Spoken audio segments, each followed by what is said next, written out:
മഹാഭാരതം കിളിപ്പാട്ട് ആദിപർവം തുടരുന്നു. പാണ്ഡുവിൻ്റെ ചരമഗതി. 5 പുത്രന്മാരോടും 2 പത്നികളോടും നെഞ്ചകം തെളിഞ്ഞാരണ്യാശ്രമേ വാഴും കാലം പഞ്ചസായകണ്ഠന്റെ ബന്ധുവാം കാലം വന്നു പഞ്ചത്വം ഭവിപ്പാനായി പാണ്ഡുവിനതുകാലം.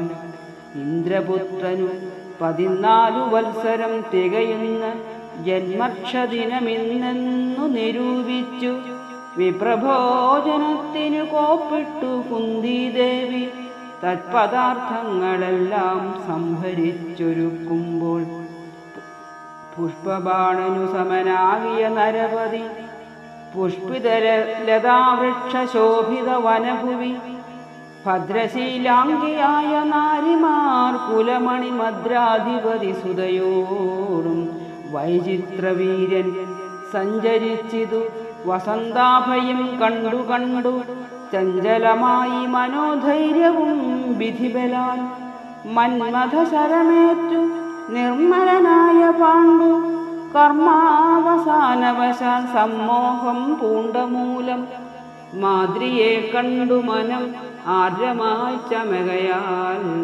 പാർത്ഥിവൻ തെരുതരെ പേർത്തു പുൽകിയ നേരം മാമുനി ശാപം കൊണ്ടു ജീവനും നടകൊണ്ടു മാമുനിമാരും കുന്തിദേവിയും ദുഃഖം പൂണ്ടാർ.